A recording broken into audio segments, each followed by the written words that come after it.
Hello, everyone, and welcome back to Season 2, Episode 6 of the Capella Podcast. And today I have a very, very special episode for you all because I'm surrounded by a bunch of lovely friends who decided to join me today to talk about early childhood.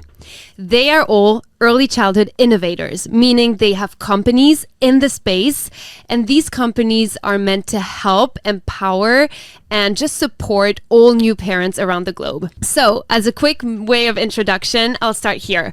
We have Anna, the founder of Zenimal. It's a meditation device that is screen-free for kids. We have Andy, one of the co-founders of Storybooks. Storybooks is a meditation and relaxation app for kids. We have Logan, who works on a marketplace called Kindello. It's a marketplace for nurseries and daycares. We have Elena from Mamahood.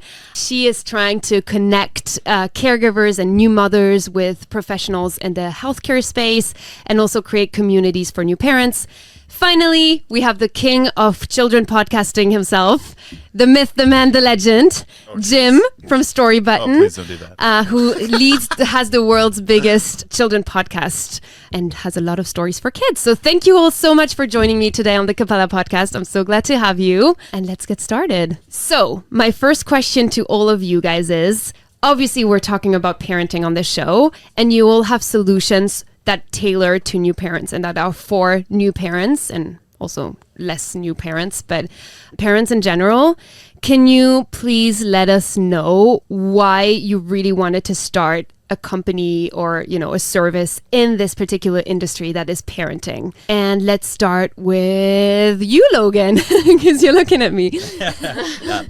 So look, I'm a parent, and my background is I've worked in the nursery and daycare sector for 12 or 15 years now, helping people start brand new nurseries and daycares in New Zealand.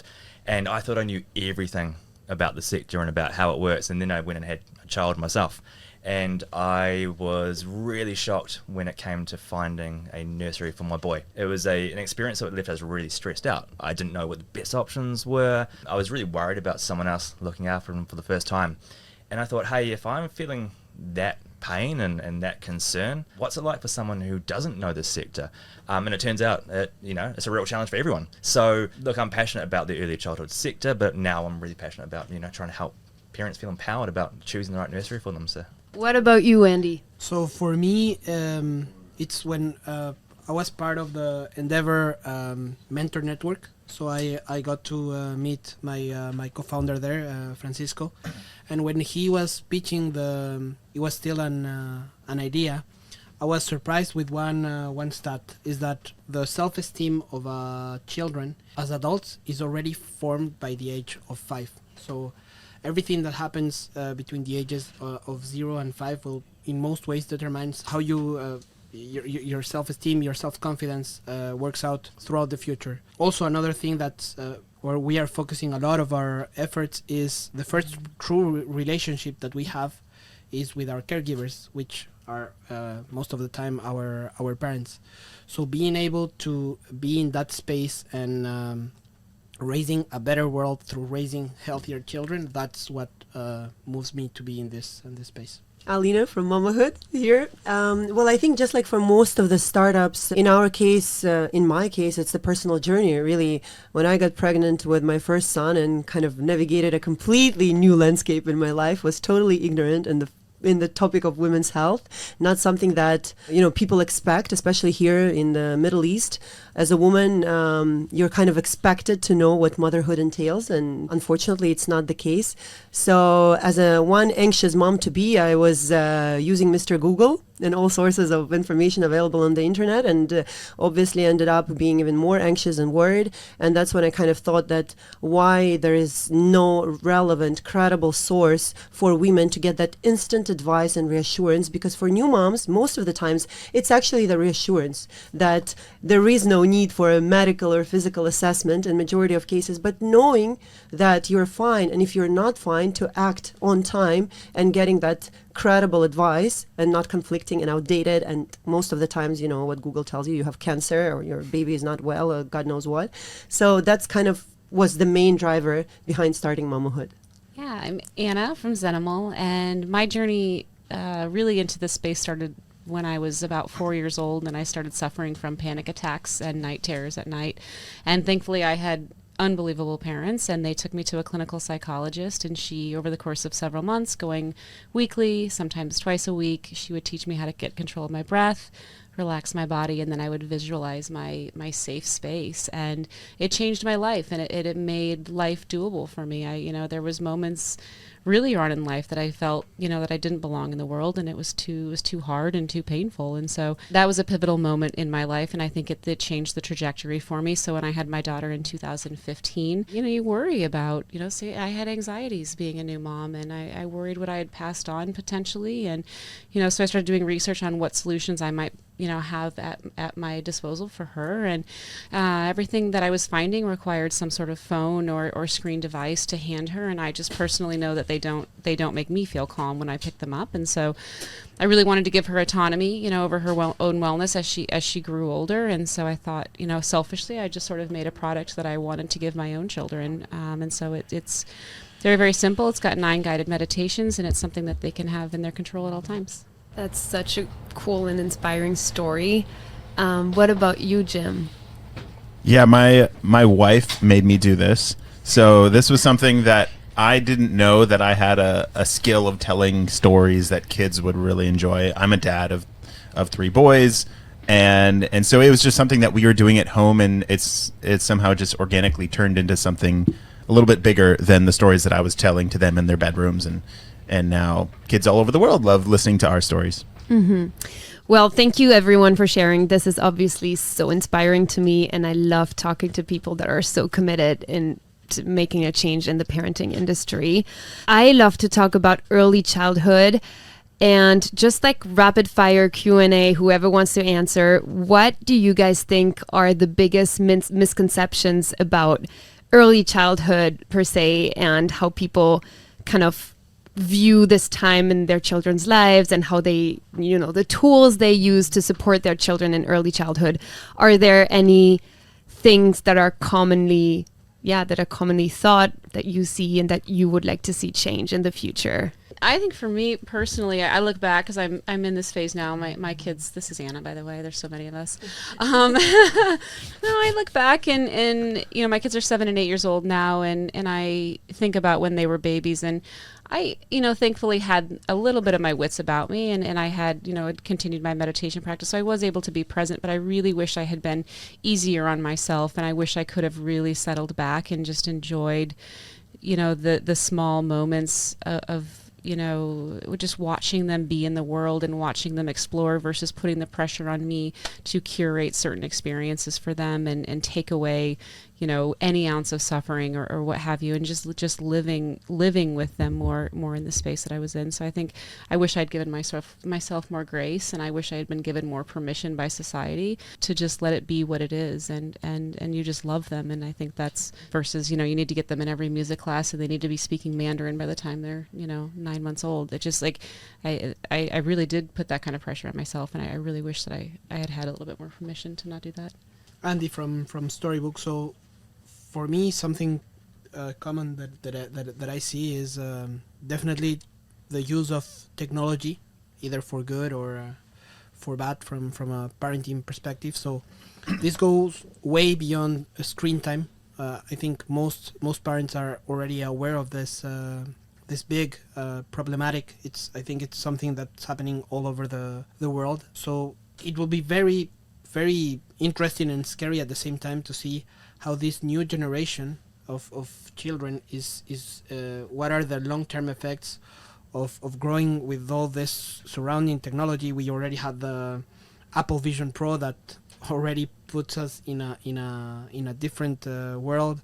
Right now, what I see, and it really makes me sad, is whenever children is having a tantrum, or just the parents they need to win him down, they just put like Baby Shark on YouTube and give him the phone. And based on what you mentioned, Anna, we are having less and less present parents. So a big challenge, and I'm so glad to have meet all of you, is how can we use technology for good? How can we use technology as a tool to create this physical and bonding magical moments between child Yeah, I and think parent? I totally agree. I think that, the way that culture has obviously been moving for a decade plus is that, everything has been centralized to screens, and everything is trying to compete for a child's attention.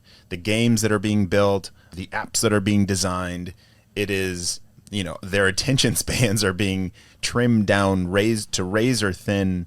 And, we don't know. Well, I think we can all assume the long-term effects of what that's going to be, but it's on us as companies that are building solutions in this early childhood world where it's hard to compete for a child's attention and to get them off of that device. But that is why we have to be great. We have to build a great solution that is not just another game to get them sucked into a mobile app. We got to be better than that. Yeah, I definitely agree. And I think this technology and screen-free conversation is crucial. We all here have companies that are basically screen-free for kids, but there are a lot of other companies that are trying to, build games or even educational companies on screens.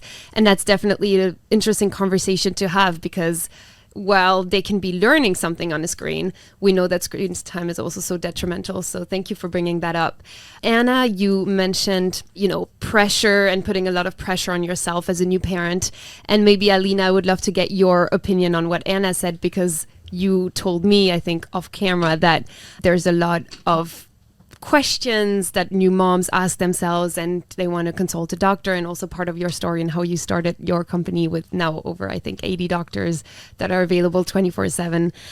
So can you give us maybe a little bit more insight about the pressure that new parents feel and how they react to that pressure, and maybe how also your solution helps them mitigate that pressure, but also maybe how the fact that we easily have access to technology can be an added pressure for new parents? So I'd love to hear your opinion on the point that Anna made right before. Thanks, Apolina. I actually, when Anna was talking, I was constantly nodding because I couldn't agree more with the pressure that we as parents and as moms in particular have when it comes to being that perfect parent. You need to breastfeed, your baby needs to meet all the milestones, and we have, again, so much information on the internet that your baby need to hold his neck by the time he's, 1 month old, and he needs to say his first word by the time he's 6 months old. And if something doesn't add up, then you freak out and you're like, oh no, my baby's not doing that. Yeah. So I think there's definitely a lot of pressure. I just want to touch on the screen type subject again, because very recently I came across that podcast by a very famous pediatrician who was talking about, he said, I don't care when people ask me how many hours of a screen time is okay for a child. He said, that's not what I'm concerned about. I'm actually concerned, what does a child do during the day? What else does he do beside the screen time? Does he spend time with his parents? Does he go to, doesn't he engage in the, outdoor activities? Does his mom or his father read books for him? And then, okay, whatever the time is, the screen time, I don't care. If he had that balanced type of day in his life, that's when his development is really up to the speed, I guess, that it needs to be. Now, going back to Mamahood, yes, now, with more than 10,000 moms on the app, or moms-to-be, or those who are actually struggling to conceive, we see that there is a lot of pressure going back to being a perfect parent. So knowing that even if your child is not meeting the milestones, I say son, I'm a mom of 2 boys, so I guess it's easier, you can always consult with a professional, and it saves so much time. Today I met a guy at the STEP conference who his wife downloaded the app, and their baby is 3 months old, and he said, you just saved us a visit to a doctor. We chatted with the professional on the app. You did mention we have 80 professionals, but it's not just doctors.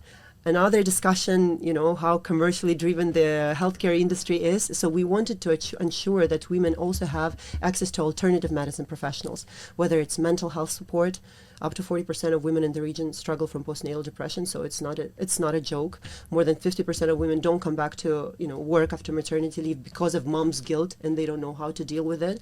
So we have those alternative medicine professionals to address whether it's mental health, whether it's pediatric sleep support. One size doesn't fit all. What works for you might not necessarily work for my baby. So I think having access to this type of experts, because usually they're fragmented all over the place, it's so difficult to find them, having access to that kind of support and getting that reassurance, most of the time it's about reassurance rather than actually treating a medical conditions. I think that's what Mamahood is really, we're able to kind of contribute to. Do you think it's now harder to be a first-time mom or dad now than it was 10, 20 years ago? Is it harder now? Well, you sound like my mom right now, because she was telling me the other day, is like, you know what, we didn't have any of this, and we kind of, figured it out. You grew up. I'm not trying to catch you. No, but I feel like having access to all of this support resources that we try to build for parents and for children definitely should make it easier. Should make that mental load, that physical load. Once you become a parent, you're not the same person anymore. You lose your identity, and it takes time for you to figure it out. So, we're on a mission to make it easier. So I hope we do make it easier rather than complicate it for them. I thought it was interesting that you said, like, there's all these things of ways to track your child's growth. Of, are they eating on schedule? Are they lifting their head at such and such time? Like there's almost every moment down to a science of what is neurotypical or what is average. And 10, 20 years ago, we just knew, like, hey, there's a growth curve, and you're just like, if your weight and height are on there, you're normal. And so now there's like so much more information of what is deemed on track. Do you think that's helpful, or? I think it is helpful because we can really prevent a lot of issues from happening early on. And before that, if you look back at the statistics, I'm sure, certain diseases or certain conditions in children were identified much later, and as a result couldn't be treated as good as they could be treated now if you figure them out early on. Yeah. So I definitely stand by my words that it is more helpful than confusing, even though confusion can also happen sometimes. So my oldest boy is 10, so we had children 10 years ago, and I would say it's hard. That's good math, Logan. Yeah, it's my specialty, Jim. So look, I would say it's harder now, not necessarily because of screens or apps, but the world has changed. Housing affordability, which means that mums are often going back to work, needing to go back to work much earlier. So having to make decisions about nurseries at 6 months old instead of they were hoping to stay home for 2 years, which adds so much pressure to a family. So I think just the environment that we live in now is more challenging than it was 10 years ago. And it just puts stress, particularly on new mums. Agreed. Yeah, definitely agree. And Logan, I wanted to talk to you about this because you obviously are like the Airbnb or the booking.com of nurseries, and you help parents find the right nursery. And that's also something that has to do with a lot of what Alina was talking about and Anna was talking about, putting the pressure on yourself to put the kid in the perfect nursery or the perfect environment. And what if this nursery is not good enough for them? Like, how do you see the parents that you talk to that are your customers or that you work with, how do you see them navigating through the billions of options that they have? Like, we could put in the kid in this nursery, or we could keep them at home, or we can do this, like we could have a nanny. Do you have any insights on how parents are now handling all of this stress based on all the options that exist? Well, I think the first thing is there is no right choice, right? And it's not a universal thing that one nursery is better than another one. It's entirely what fits with your family values. What are you looking for your child? Are you a parent who is really trying to push them for education and music and really want them to drive ahead? That's a complete different looking nursery from someone who is thinking, hey, I just want my child to go and socialize and be happy and make friends. So look, there's a nursery or there's a daycare or a home-based education out there for everyone.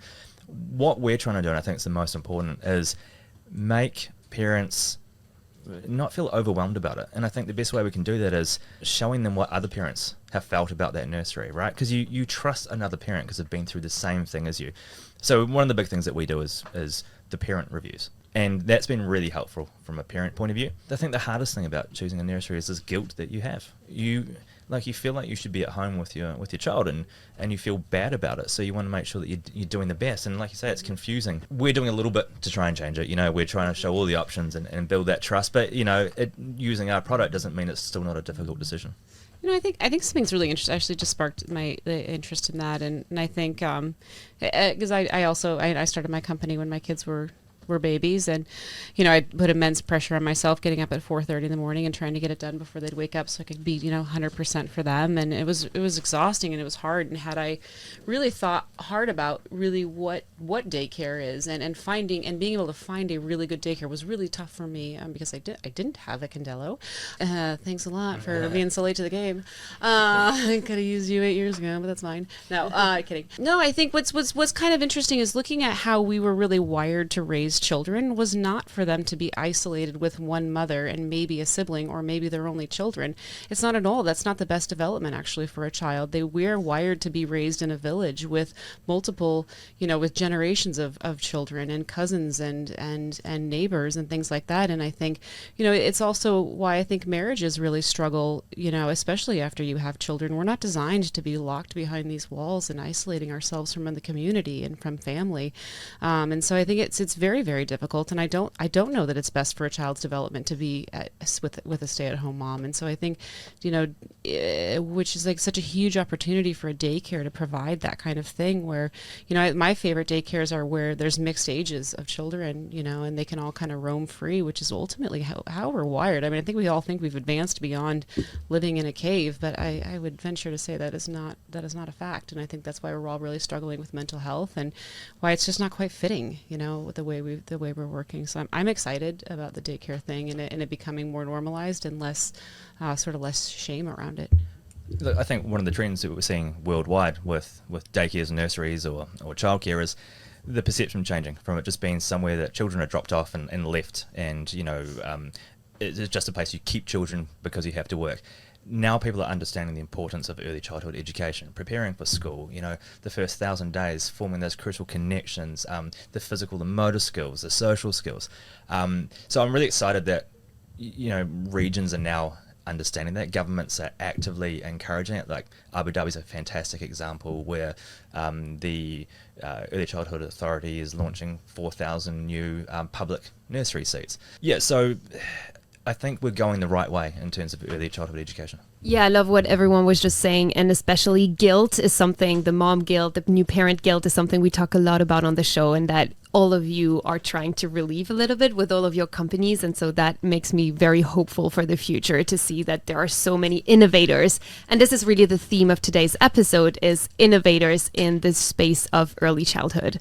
Now, maybe I want to ask a question to all of you is, how do you see from where you're at as experts, as founders in this space, how do you see the future of early childhood innovation, early childhood education in 10 years, in 20 years, in 30 years? What are the main things that you think are going to be different in the ways that people have children, raise their children in the first 1,000 days, in the first 8 years, in the very beginning of their lives, and how that, because ultimately this early stage is what shapes us into who we are as adults. So it's so important and so crucial. So what do you as experts see as the changes that we can expect and that are going to be coming up in the next 10 years, 20 years?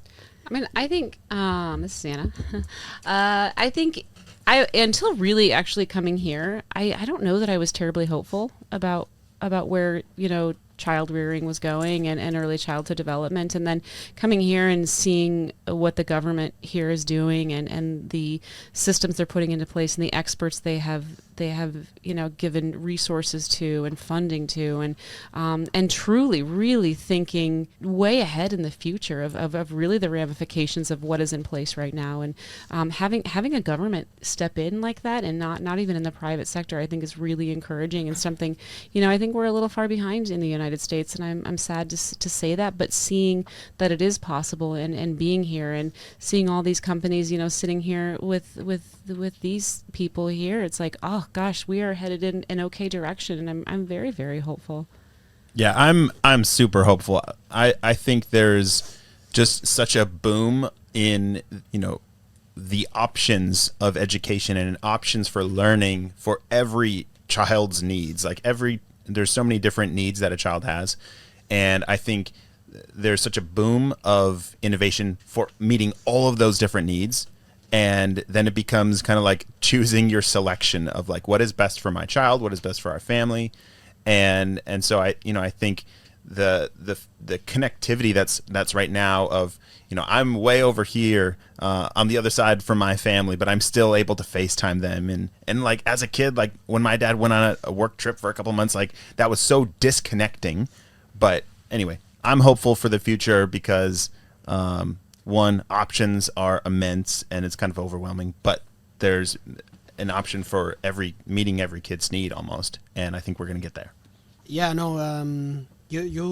Anna, you pointed some very crucial thing, and even like technology is advancing at such a rapid rate. I mean, 2 years ago we didn't know about ChatGPT. Now ChatGPT like does wonders for good and for bad. So like seeing the how technology has exponentially like developed, it's hard to visualize from what will happen, and for me it's a bit scary in the sense of how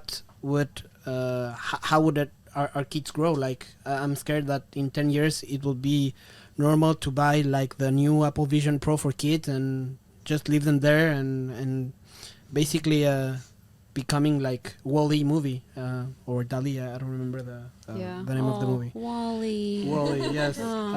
But something that's crucial, and I completely agree with Anna, is to have like really, this is not just dependent on startups and entrepreneurs. This is like really has to be like a priority for governments, for global authorities to really step in, because again, how we raise our children today is how society will look tomorrow. So if we do that well, we'll have a better, more educated society, healthier children, and emotionally like healthy people. So that's I think technology for me is scary. I don't know where we're gonna be in 10 years, but I'm confident that with the example of initiatives like here in the UAE, we'll be able to move forward. Love that. And just to add to this, I think the trend, we see the trend that, well, first of all, we need to understand that childhood education starts with the parent education. So with all the resources that are now available, educational resources for a parent to know what to do, or maybe actually not to do, when it comes to imposing certain, standards for raising a child, or following certain standards that are, are dictated by the policies that was set, 30, 50 years ago, is very important. And I think this educational resources, the programs, the awareness sessions that are not now being so popular. Again, I'm talking about the region here in Middle East, the government initiatives. Both of you guys mentioned parent-friendly label. I think the trend now is the corporates, even though yes, nurseries are great, daycare is great, but now the corporates are giving the emphasis to support working parents. The parent-friendly label by the UAE government, this initiative is really kind of driving the agenda and pushing corporates to really understand that the working parent is not the same as a single person, and you need to kind of juggle a lot of responsibility, both work and family, and having that flexibility of being able to attend to your child, to pick him up from a nursery when they call you and tell you he's not well and you need to rearrange your work plans, and knowing that you have that flexibility rather than sticking to the strict 8 to 5 type of schedule. This is something that I'm very hopeful for, that this is where we're heading. To take it down a more negative track. So, jeez, come on. No, but let's be truthful. The future is bright, bro. So look, we're all innovators in the tech space, working on children products or products for parents and mothers. But when you look at capital raising, the funding that we need to build these things to make this change, and you look at what investors are typically investing in, it's not in the space. It's not in the motherhood space. It's not in the child space. I think it's much harder for us to raise the money we need to make the change, compared to fintech, or if you put the word AI fintech or something like that, right? It's much harder for us, and there's a danger that if we don't get investment, And if we don't get investment into the sector, we're not going to make that change in the future. And it's pretty funny watching an investor's eyes glaze over when you say that you're a kids company. They're just, ooh, okay, moving on. Yeah, right. No, you guys are so right. Investment is definitely something we need in that space, because the children of today are the adults of tomorrow, and we all have different missions here, but we have one same goal, that is to raise a generation of healthy and happy human beings in the future. So this was an amazing conversation, and I want to give all of you the mic one last time, because there's parents that are going to be listening to this episode, and each of you is building a very specific innovation in the parenting field. Just tell us, like, what are your challenges? What do you need? If someone's listening to this and resonating with your mission and with what you do, how can they support you? How can they empower you? How can they help? So yeah, if you can all tell us a little bit more about what you guys need right now, what challenges you're facing right now, I think that'd be a lovely end. I want parents, every parent out there, to know that there are podcasts for your kids. Don't think of a podcast as just like this. There's all kinds of podcasts, and awesome ones for your kids that they will love to listen to. And Jim makes very good kids podcasts. So. Not just mine. There's lots of great creators out there, but look up and find a great audio content, a podcast for your kids. That's all. Ooh, that's like a lot of pressure.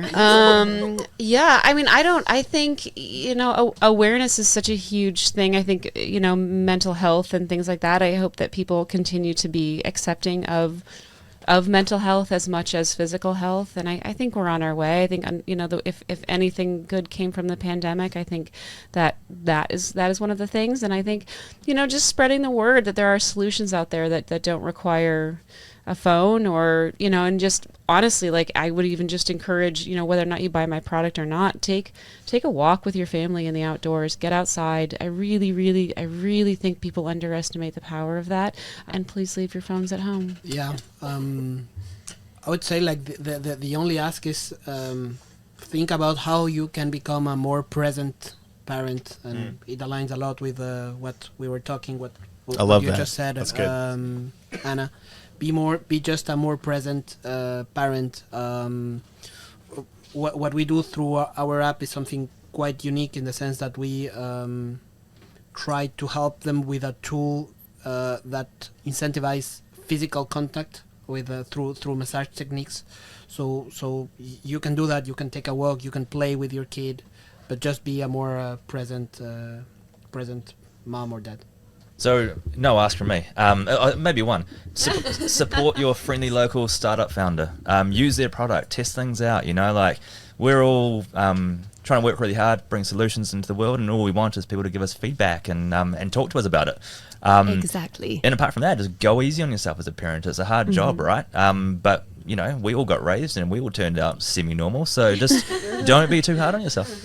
No, I absolutely agree with you, Logan. I would probably add getting, whoever tries and uses Mamahood app or any of the other apps and solutions that are represented here, I would appreciate personally more feedback and kind of how it helps us to tailor the product to our customers. And this is something that is still, we see people using the app. Hopefully they're happy with the app if they're returning, but we don't really get that feedback as often as we would like that. Yeah, if you see an entrepreneur and you have positive feedback to give it, because entrepreneurs oftentimes hear about the negative feedback. But really, if you're a parent listening to this and you resonate, help these early childhood innovators help you. So this is it. Thank you all so much for being here, and thank you for this super insightful and amazing conversation.